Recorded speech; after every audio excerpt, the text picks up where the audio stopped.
Yes, now, and welcome back to episode 64 of the Top Loaded podcast. And as you can see, it is the return of Harry and Vilkeman. HJ, guys, how are you doing, my friends? Yeah, very well, thank you, mate. Feel like I've been gone for an absolute age. But no, yeah, it's good to be back on, and yeah, ready to talk about all things Germany. Yeah, I was going to say, obviously, last week you was, I would say, sunning yourself. What looked very nice weather there. More importantly, hopefully beering up yourself. But how was the trip? Yeah, very good. Yeah, very good. Obviously, yeah, me and Harry, obviously UK sports cards collector. Yeah, hit up Cardvention. So my first ever European show. Um, was very interesting. Very interesting.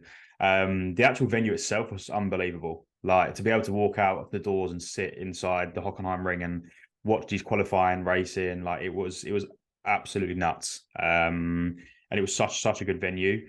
You did have to walk up about 7 flights of stairs to get from the ground to the actual first room.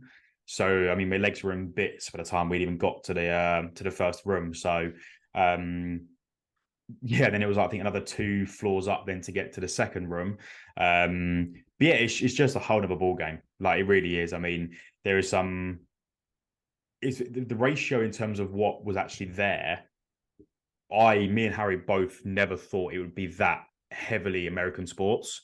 But it probably was a good 80% of it was all American sports, which for me took me by surprise quite a lot. And also I think it took Harry just as by surprise as well. Um, but yeah, the atmosphere was incredible. I mean, Germany itself was amazing. The food was incredible. Beers were incredible. The whole actual just the whole vibe there was really really good. Um, but yeah, I think it was just. I mean, 7 flights of stairs absolutely killed me off. I mean, it sounds like a real small drop in the ocean, but I mean, I've stopped playing football 4 or 5 years ago. I mean, I'm so unfit at the moment. No, yeah, I mean, the whole day was brilliant. Really, really good.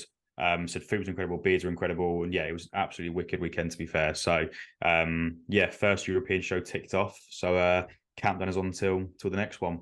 Yeah, I was going to say, I think a lot of people be quite interested. We was definitely talking about prior to you going about like the breakdown between obviously what was going to be there. We did anticipate quite high F1 and soccer, but being American, especially think about it, is quite intriguing because obviously for us, when you go to a London card show, South Coast card show, it's probably like 5%, maybe 10% American sport. So actually, like soccer wise and F1, how was that? Obviously, I know especially in the German market, F1 is massive for the collectors. So was there quite a bit of F1 and obviously as well in the trade, as we called it, soccer as well? See, this is what surprised me. And I think me and Harry both collectively said if we were to break it down, we probably would have said 80% American sports, 10% TCG, 5 soccer, 5 F1. There was literally nothing. Wow. It's been, I mean, the venue obviously being at the Hockenheim Ring, I was like, oh, perhaps some more F1 collectors might bring out their collection fitting for the day and stuff. But it was like trying to find a needle in a haystack. Like it was so heavily American sports, which was for some people isn't a bad thing. Mm. But obviously for me, with little to no knowledge about American sports, I was a bit lost at times. Um, but yeah, I think that's the breakdown. I think me and Harry both said we could pretty put it on was 80% American sports, 10% TCG, and then 5 equally between football and F1. So for me, that sense personally was a little bit disappointing because I was like, I would like to have seen a bit more. I mean, somehow I managed to see a Dennis Bergkamp auto. I mean, I saw an Omri pink cracked ice auto. I mean, I didn't expect to go to Germany and see that, but there's a good amount of like on some tables select, which I thought was quite nice to see some of the new select product, Mm. some new Prism as well. But yeah, collectively, I think for me, I mean, I think obviously, Harry got on quite well with some of his American sports, but for me, it was a little bit disappointing, I guess, given what I collect and what I look for. There wasn't really a whole lot there for me, and I think we both sort of said that the trade night on the Friday was arguably more productive than the show. It was very, very non-spacious, put it that way. It was absolutely ramo. Like we got to the point where it was actually quite nice to sit outside in the grandstand and actually just have a bit of fresh air and watch some racing because it was very busy in there.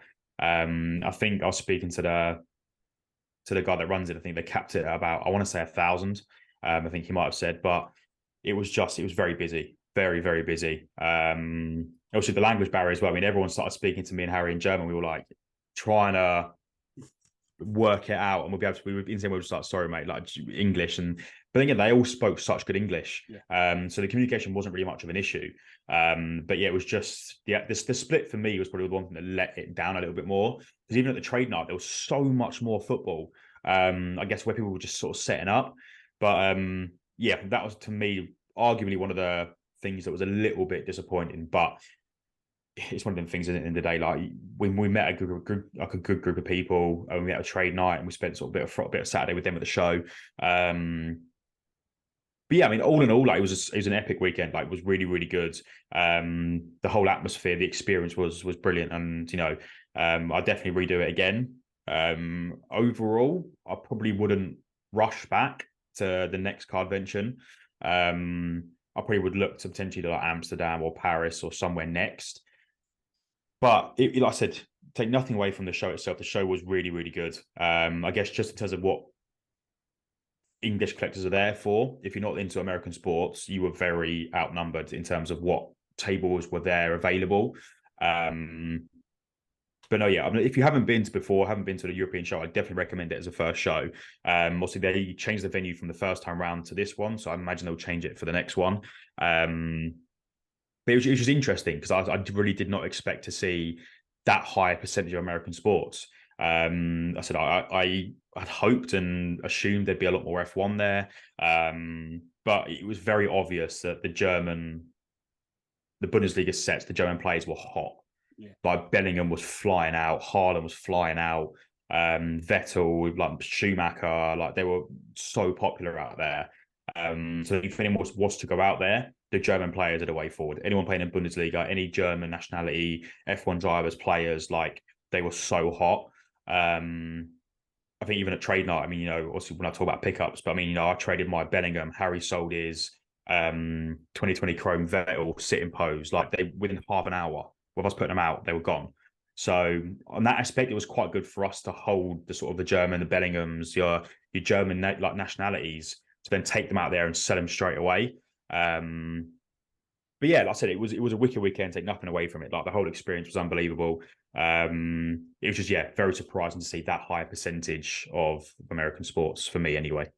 Yeah, I think it's very intriguing actually, because obviously, like I say, speaking from personal experience over here, it's so much different the other way. But if anyone was available on that day, they might have seen a live review and Harry was a UK sports card collector ripping a couple of boxes of F1. So just let us know how they went, because you actually did pull a very short number in a couple of autos. Obviously, you literally pulled everything. You didn't let Harry have anything at all. But even that was quite fun to see. A nice backdrop as well. But so, pull anything interesting?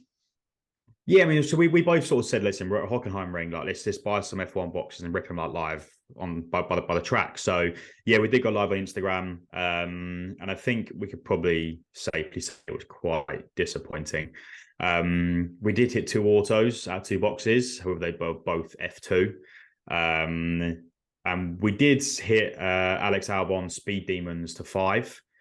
Obviously, Speed Demons being an insert, not your most sought after driver, and for some reason we hit so many Vettels, to like purple to 399, the sparkle to 199, like so many Vettels. We were like, this must be a thing being in Germany, or the boxes are filled with a Vettel or something. But yeah, they were the main hits from the box, literally 2 F2 autos, and then obviously Alex Albon insert to 5 Speed Demons. So it wasn't the most, how do we put it? Wasn't a lot of pulls in the box, put it that way. But as I said, the whole being outside, being in the Hockenheim Ring and obviously opening F1 was obviously quite fitting. So it was fun in that sense, but yeah, just wasn't particularly the 2 best boxes with a rep, considering what Harry pulled on his 2020 Chrome a couple of weeks ago. Yeah, when you, especially that Lewis Hamilton was a very nice one. A considerable few euros, as you would say, but obviously, we go and have our normal section at the end for our normal pickups. But obviously, you did pick up a few bits while she was out in Deutschland. So, what did you get picked up over there? And I've no doubt people be quite intrigued to see what was added to the PC. Yeah, so I mean, I've got one pickup that was non-show, so I'll leave that to the end. But I picked up 3 things at the show. So during trade night on the Friday, there was a guy. Me and Harry both did a deal with them. So we ended up sitting with them for a bit, and he got a couple of boxes of F1 2022. Sorry, not 2020. 2022. Obviously, they knew I was a big fan of Gasly, so I actually picked up. He pulled a Gasly Green Sapphire. Green Sapphire. God, let me start that again. Green Portrait, number to 99. He pulled that, and she was like, "There you go, mate. Right." So I did a little deal, and that's not €10 or something. So I was like, "Yeah, cool. I'll take that off you." So that was the first one, and then I actually had that Bellingham that I was talking about out or in front of my case, and we came to a deal. The guy was like, "Have a flick through my case and see if there's anything you fancy," and of course, out I pull a Martinelli PSA. So I was like, "Right, okay." You've basically pulled this in my face now. So, I mean, we've got to make a deal somehow. So we end up doing a coin flip. And I meant to put the video on my Instagram. I haven't actually done that yet. But we basically introduced these Germans to what a coin flip is. So we originally said the Bellingham and €50 for the Martinelli. He said he wanted 60. So Harry was like, "Listen, we'll do a coin flip." And they were like, "Well, what do you mean a coin flip?" So basically actually introduced them to a coin flip. And I won.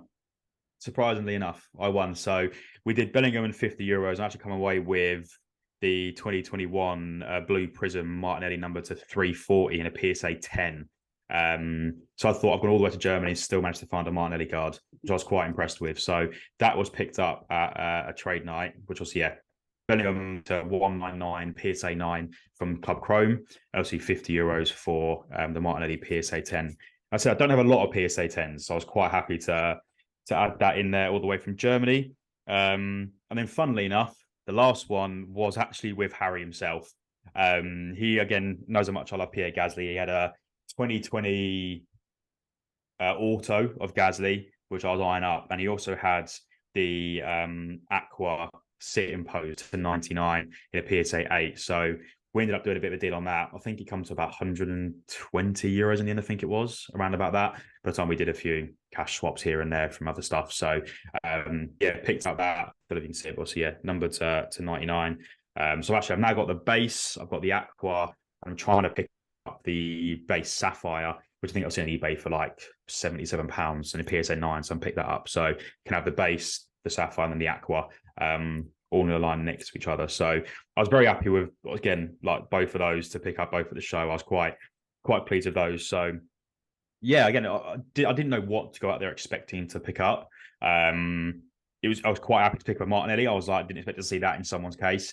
Obviously, like I said, the Gasly as well. Being a Hockenheim ring, I was like, I've got to do a bit of an F1 deal. So yeah, they were literally the only three things I picked up, apart from a hangover as well, from the show in Germany. So I said very happy with the pickups. Get the Gasly portrait that I pulled on in the two PSAs as well. So yeah, it was quite a successful weekend in that front. So very happy with the pickups, and yeah, I'm sure you'll be seeing the Martinelli's already on my Instagram, but I'm sure you'll see the Gasly up on there by the time this is out, probably.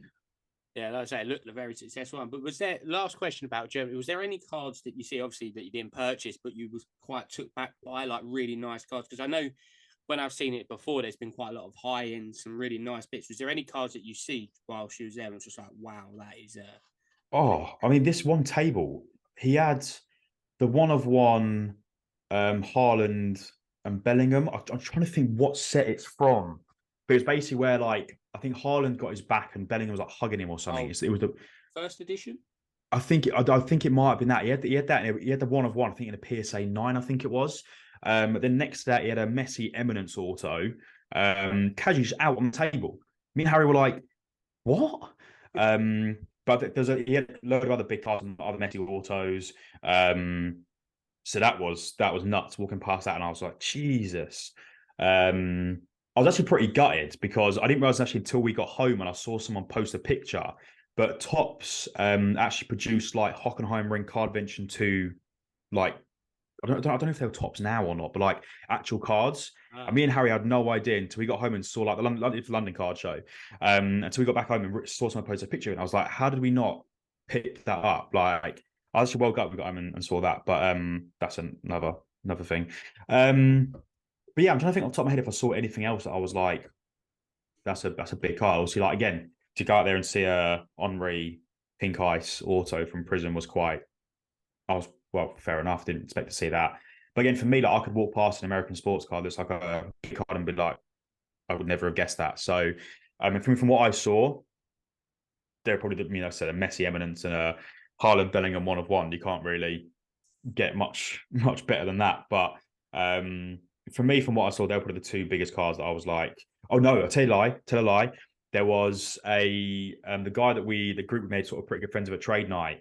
He actually, the reason we got into conversation because he offered Harry. There was one of them had two different cars that Harry really wanted. One of them was a Hamilton Black Raywave one of one in a PSA 9 that he literally got back the day before, and my man's carrying around in like a food bag. I was like, mate, get that locked away. You got like a $5,000 card, or I mean, that's what he valued it as. So that was pretty cool to see a one of one Hamilton. And then the other guy had a Russell Dynasty triple patch auto in, I think it was a PSA. Honestly, it was like a 7 or 8, an auto 10, I think it was. And again, Harry was like trying to negotiate like the whole weekend, the whole of trade night, and the whole of Saturday. They were trying to make a deal, but in the end, they didn't get around to it. But another two big cards there, I was like, it's a Hamilton one of one and then a Russell Dynasty. So that was two other big cards that I think I was like, yeah, you know what, that's pretty cool. Yeah, like you say, you've done Germany now. Obviously, you've done England as well for London card shows, South Coast card show. So I know you briefly touched on Paris potentially and Amsterdam. So you're going to try and find another location within Europe for your next one. Obviously, we are counting down days to the next London card show, which is in a couple of months still, even though it's about 9 weeks off, even though that by the time next week comes, it'll probably be next week. But is there any others that you've got your eye on going to, whether in the UK or across Europe? Yeah, I think also like, I was very keen on Amsterdam. Also, I'm not really too sure what's happening with that at the moment. Is that for the card show or is that for the actual city itself? The card show, obviously. Because I've never been there before, so I'm like, you know what, I quite like to do that, especially to go there for a card show. So obviously Paris is pretty eye catching. I think there's another one in Germany. I think in September. I think German trading cards are hosting a show in. I believe Frankfurt. Yeah. As it must have, me and Harry sort of said maybe about doing that again, but we've been to Germany already, so I think the next one needs to be somewhere different. So I think for me, Paris, Amsterdam, maybe the next two on my list, unless anything else pops up. Otherwise, probably London, obviously again in August. I said I'd love to get out to Chicago in July for the National, but I think I've left it a little bit too late at the moment. Trying to look at doing something with 2-3 months to spare, so not really ideal. But I think for the time being now, it's just going to be the my next one will be London in August. Yeah, like I say, we're counting down days for that one. Obviously, I think between us and a few others, we're considering a few other ones within the UK. Definitely maybe South Coast. It's all just depending on timing, funds, and everything like that. But we're trying to get to a few more, like we say, not just UK but Europe, and hopefully be at a few more this year. No doubt we'll see a lot of people at some coming up. Obviously, there's Manchester one coming up and a few other ones. But moving on to other things in hobby, and I think everyone realises it's not really been the busiest time in hobby. Kind of obviously Selects come out for Serie A recently, which looks fantastic in with Kavicha rookies.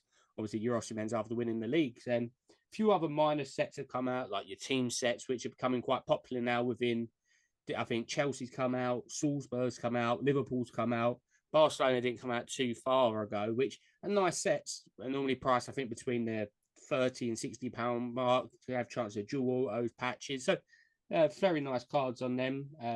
One I'm going to talk about in a minute is women's knockouts, which is always, everyone knows by now, I'm always looking after the women's sets. But these team sets, I think these are quite a good idea. And what I see on someone's Instagram was the Liverpool ones have emerged sometimes in the Liverpool club store as well. And I think this is quite cool if we do start seeing these team sets go into the actual football club stores. Because if you're in a shop, say, for example, we was in the Arsenal shop or something, like the Man U shop, and you're buying a few bits and you see a box of cards there, you might buy it, and then that's someone else in the hobby. So do you think these team sets, it's great to see them actually going out into the stores and hopefully getting more people on the bandwagon of collecting cards? Because if someone sees a box of 40, especially a tourist, they might be all over that kind of stuff. Yeah, it's definitely more exposure into the hobby. Like, if you're introducing these box of cards into these club stores, when you're on a match day, you've got how many people going through that store. So it definitely exposes the hobby a lot more to more people to see. And it also adds another location for collectors to go and buy these boxes of cards. You know, we saw recently with Game, also with your Merlin, and then also your club competition. That's the one. Yes, I was going to say club competition. Club competitions. Yeah, all of them being in games now as well. It opens up a lot more doors into having product more accessible in the UK. But I think the team sets himself also said, like, you know, we're still waiting for an Arsenal to come out with maybe another age. But, you know, I think having them accessible in the club store, like I said, is really, really good. It opens up a lot more doors, brings a lot more eyes and attention to the hobby. And I said the teams are just a fun little rip, really, aren't they? There's not too much, shall I say, monetary value behind it. So they're fun rips, they're cheap rips. It's getting a complete set on, you know, the team you're supporting, let's say, rather than just buying into a box, having to buy that team. But yeah, I think they're fun rips. So they're seeing more and more now going into the club stores, which obviously again is really, really good. So yeah, I can't really see much of a argument against them, to be honest. Yeah, and I think the one thing just to piggyback on, obviously not for the Liverpool one, but some of them are featuring men's and women's in the same set as well, which is always great to see. And like, touching on the women's game, obviously people know I'm a massive collector and an advocate of the women's side of the hobby, but Knockout has finally started being delivered everywhere, and I will show some of my pickups later on in this episode, but it's just another great set, priced at quite a well point around. I think the resale on it's in the 65 to 75 pound mark. Good number, not a good chance of getting an autograph, get a couple of number per box as well. It's just great to see. Obviously, we're hoping that women's Chrome comes out sooner rather than later. Obviously, the women's final is coming up in a few weeks' time, which is Barcelona versus Wolfsburg, which is going to be a great match. And as of recording this week, well, actually, we're recording the day before it comes out, but the women's pre-orders for the stickers, World Cup stickers, come out this Friday on Panini's website. So it's going to be quite an interesting few weeks / couple of months for the women's side of the hobby.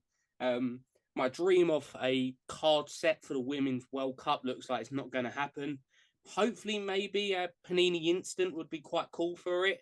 Obviously, Panini do have the rights for it, but maybe next World Cup might be a bit too early to get its own card set. Obviously, the tops are doing very well for their is, but Panini are kind of they only really care about the US women's national team, which is a bit sad in product. So I'd like to see them start growing the women's side in Panini, but hopefully now with Fanatics coming along, that they try and branch it all out. So, but we will have a special looking into the women's side of the hobby just before the Women's World Cup or in the build up to it. So do pay close attention to that. But moving on to other things, and obviously the season's coming to a close now. We are in the final week of the Premier League season. It's come up to playoffs this weekend. Got Champions League finals, FA Cup finals. So it's always quite a weird time in the hobby because you're not going to really get the fluctuation on performances. However, now the transfer window is officially getting the ball rolling and we're seeing prices up and down. And Florian Balogun is the first one to proper hit it. Obviously, for people who don't know, Florian Balogun was representing England at youth level, was born in New York City and has decided to switch allegiances to US men's national team. So his hot part in the hobby has just grown exponentially because he was big anyway, because he's got 20 plus goals in Ligue 1 this season for Rome. But now he's a US starting striker, most likely. We've seen it in the Arsenal hobby, but it's exciting to see what one person can do switching to the US team for prices. I mean, yeah, I think, you know, we've seen it in the past, haven't we, where players of, you know, like you saw Haaland when he went from Dortmund to City, and the way that football in real life can fluctuate a price of a card like that. I mean, that's what we saw with Balogun. The minute it was announced he was going over to the US men's national team, I mean, every story was someone trying to sell a Balogun card that they'd held on to for, you know, hoping he might come back to Arsenal and start playing for Arsenal, or in this sense now become what's either, as you said, probably US's, you know, first team striker. So, I mean, yeah, it just goes to show that how quickly and how much the card hobby jumps on the bandwagon of the real life scenarios and how quickly they can fluctuate prices. I mean, you know, I guess you don't really notice it as much until you see something like this happen, where you see a big bit of news gets released and bang, everyone is starting to sell Balogun now. So, I mean, some of the prices are still silly. I mean, you know, I saw like on Facebook earlier, there's like a PSA 10, I think it was like a purple prism or something. It's like $399 up on for like $800. You just sort of like, mate, come on. Like, I know those guys fluctuate in price, but I mean, you're jumping a bit ahead of the gun here. But I mean, yeah, like I said, it's great to see how much the real life game affects prices and how much you can see the trend. But yeah, some prices are just silly. Oh yeah, definitely. I think we're going to see that quite a lot. There's quite a few players that are linked with moves to different locations, moves from league to league, from team to team. So it's going to be quite intriguing. Obviously, sadly, there's no international competition for the men's side of the game this summer. Obviously, we got the World Cup last winter, and the Euros is next summer, which always has a big price on cards. Obviously, get the set. So it's going to be a bit of a quieter summer, but the transfer ones are going to be the main ones. So obviously, Balogun's now had his impact. You're looking at the England national team. Will Jude Bellingham move? Because it looks like Dortmund could potentially win the league this weekend. Declan Rice will be on the move. You've got like people like Mason Mount getting linked. There's a load. Yeah, Declan Rice could be one, even though we're not buying his West Ham rookies. I'd take his England rookie. I don't know that West Ham rookie stuff. But it's going to be quite an intriguing period for sets coming out. Obviously, Chronicles is nearby, so that'd be quite a nice one to see. FIFA Select is coming soon. Obsidian's coming soon. Immaculate's coming soon. It's all on way. It's just when it does finally get released and the checklist comes out, we can see what we're spending our money on. Mainly for me, obviously Granit Xhaka is a redemption in Select, which is gutting. So I'll have to wait about a year for his card. He'll be signing them when he plays for Leverkusen, which they're probably absolutely hating Panini because they do not have the Bundesliga rights and they will not be getting any more autos of him unless it's a national team. But I'm holding out for the dream of a club history Granit Xhaka on card auto in impeccable.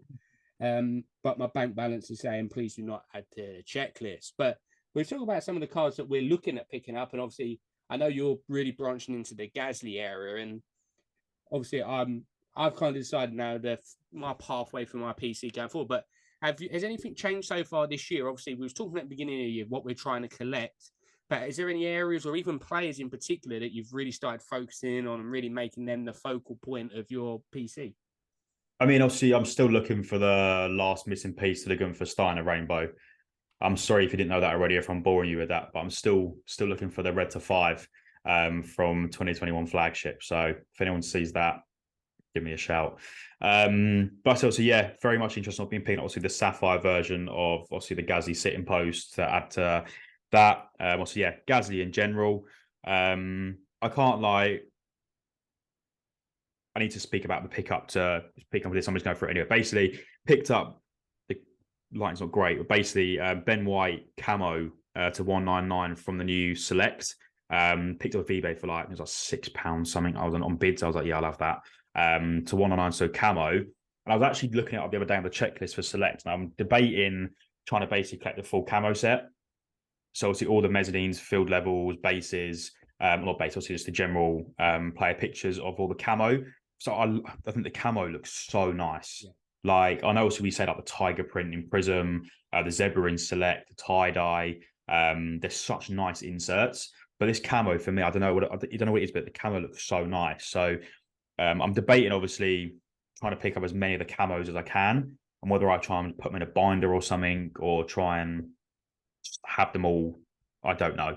But I thought it might be quite cool to try and pick up a lot of the camos because they're not going for particularly that expensive. They're sort of within the region of like £5 to £20, depending on what the player is. So I was debating, pick up a lot of the camos, but although for me, it literally is just anything Arsenal, as always, still. Obviously, trying to focus a bit more heavily on Gasly. And obviously then, the Gunther Steiner, and try to see if I can get any more of the camos from Select. But that's pretty much, I mean, I did see a Lightning McQueen. I know I told you about this earlier.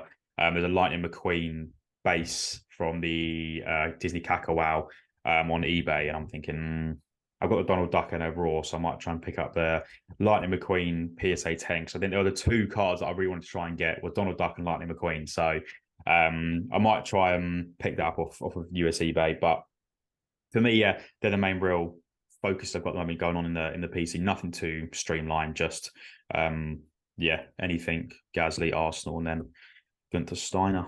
As I said, when in the Gasly count, obviously you mentioned the Sapphire sit and pose, but you're going to try. I know we've spoke to you before about different cards. Also, you're going to try and pick up an auto along the line for, and also which auto, because obviously he has chromes, or you're going to try and save up and not eat for about 6 months and go for a nice dynasty card. That's the thing. Like Dynasty, I mean, I know obviously Grails by Gus has got a really nice Dynasty BGS that he had at London.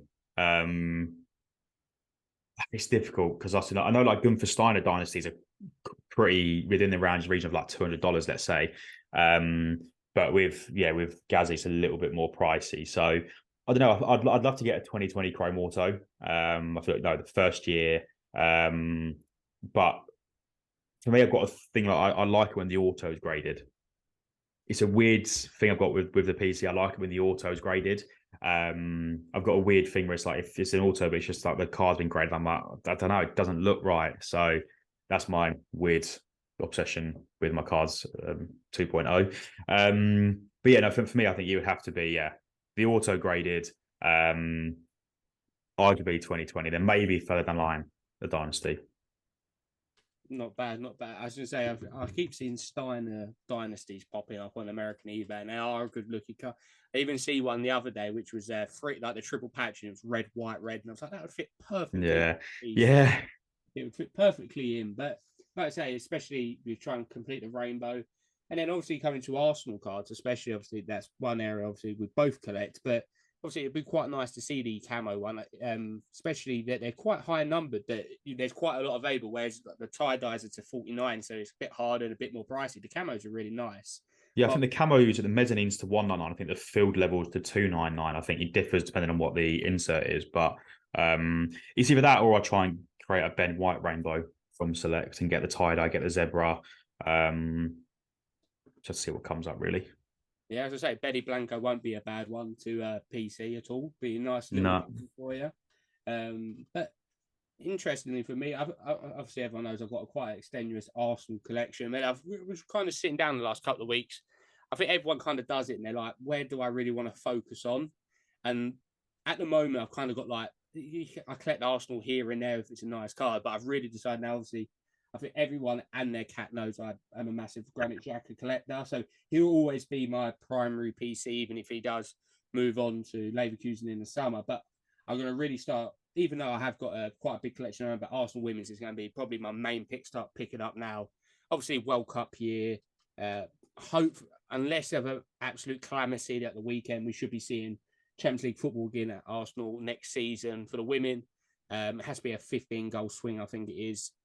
With Man City. So looking like we'll be in the top sets again next year. Especially now all the players are not rookies. You would think that their prices would be cheaper. No, don't work like that at all. The knockouts have come out and they're more expensive than some of their rookies. And I was talking to someone who had a to 99 Leah Williamson and they was asking $50 for it. And I was just like, I was just intrigued. I was just like, how did you get to this price? Because I've seen like to 150 Chrome rookie go for like 40, and I'm like, they was just like, because there's not many available. But I didn't fancy saying to them, well, it doesn't. I just didn't want to get into the debate of it because I was picking up my two latest pickups, which is the perfect thing of two not actual knockout cards. So I got a Frida Leonardson Mornon to 99 for a knockout, and a Stina Blackstenius for a knockout to 99 as well.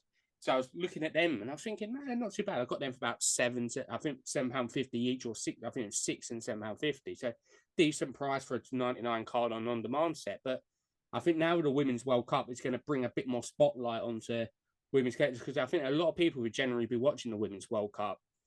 Bit of a difficult time to watch it being in Australia and New Zealand. So I know there's one game that kicks off at 3 a.m., which I'm not watching. So I think it's something like Vietnam versus Canada or something. So I won't be watching that.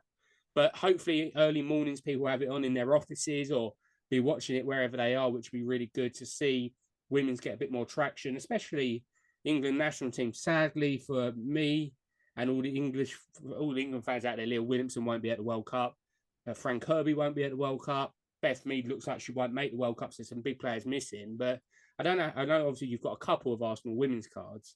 Is that something that you would always consider, especially the growing popularity in the game, like getting a bit more into the women's side of it?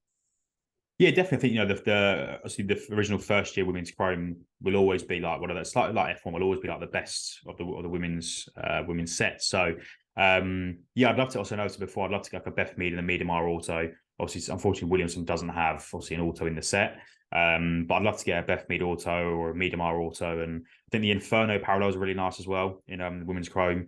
I think I've seen a Williamson PSA 9 on eBay about earlier on today. So I mean, yeah, I'm always like, I know you picked up a Miedemar, also the last London show, which was just really nice. I think was it just a base? I think was it a refractor? Nine, yeah. Yeah.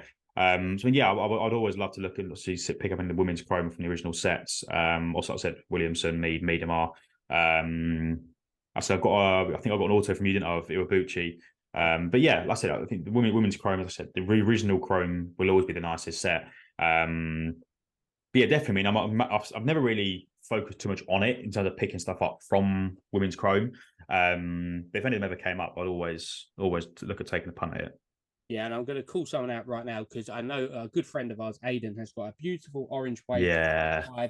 Catalina Ford Flags the Foundation, which I will be getting off of him at some.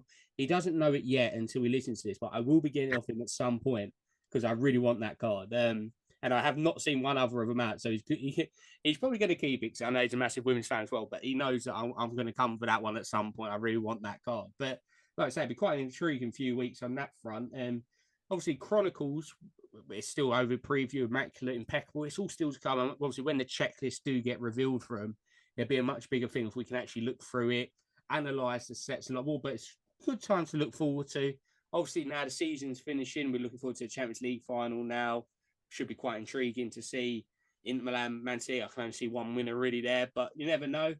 Obviously, West Ham have reached the Conference League final. You've got Roma, Sevilla in the Europa League final. So it's going to be quite a few intriguing weeks. Obviously, top snails will be popping off very soon with some of the lovely final parallels they're going to do. But it's going to be I'm quite intrigued to see, like, between the beginning of June and like the London Car Show, them 2 months of not much football being played at all, actual prices. So how do you think, like, obviously the market's quite low as we speak, but it's obviously hard to predict it, and we're not claiming that we can predict it, but how do you see it do you think it's just really going to plateau at the moment?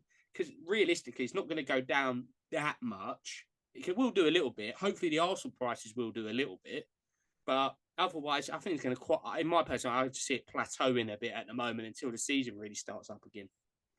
Yeah, I think we see it with like, your F1, your football. When the off season does start, we do see the prices in the market tend to drop a little bit. Where there's nothing to base it on in terms of, if Haaland's bagged himself another hat trick, you see his prices will rise a little bit. But again, with transfer talks, you may well see a bit of an influx in prices, especially with, like, I'm going to say it, like Declan Rice linked with Arsenal. You could see potentially Rice's prices fluctuate, or it could be anything. I think the prices, as you said, will plateau. I don't think they can probably drop much lower than what they are already. So you may see a little drop in the off season, and it sort of tend to stay at that mellow level until then the season kicks off again, and then prices will start to pick back up again. But I do think transfer talks will have a bit of an impact in prices still. But yeah, I can't see it getting much more of a drop or dip in the market than it already is. So potentially a bit more when the season comes to an end, but yeah, I don't see it being too much more. And obviously, a lot of people sometimes in the off season get a lot of stuff graded. So, have you got anything on your grading polls look to get graded? Oh, I've got loads. I've got loads. You've got loads, and then you see my grading poll, and then you're like, actually. I mean, yeah, nothing, no grading polls as big as yours, Ron, mate. Come on. But I mean, yeah, I've got a load that I'd like to send off. It's just having the patience and the time to then send them all off and wait. So I've got a few I'd like to send off to PSA, and I've got like a Smith Rowe Mosaic Auto, the Saliba Deco Auto.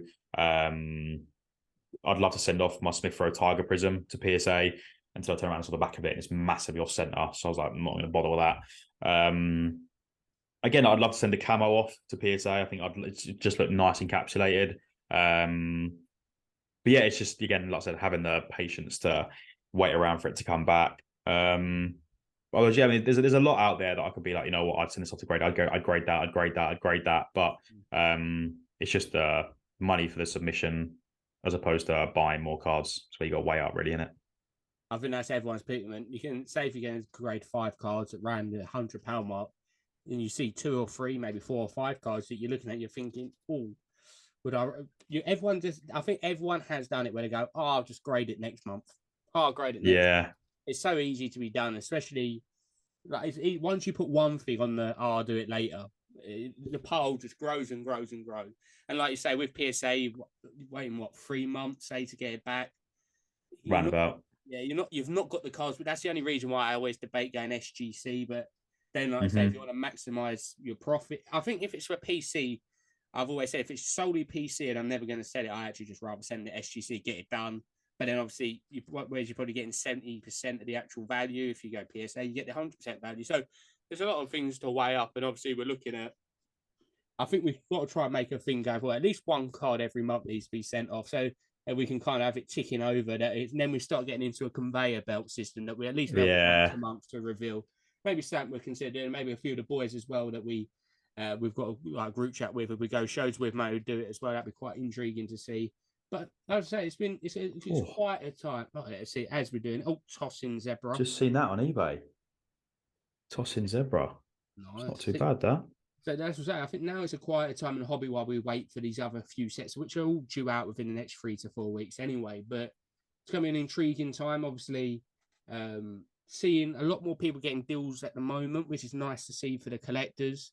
Like I say, I think as well, I always say to people, just reach out. If you know someone's got a nice card, reach out, or you see it on Instagram, reach out, see if they are selling it, trading it, or anything like that. So I think that is it for us for this episode of the Top Load Podcast. Like we say, we've got a few guests lined up, which will be coming through in the near future.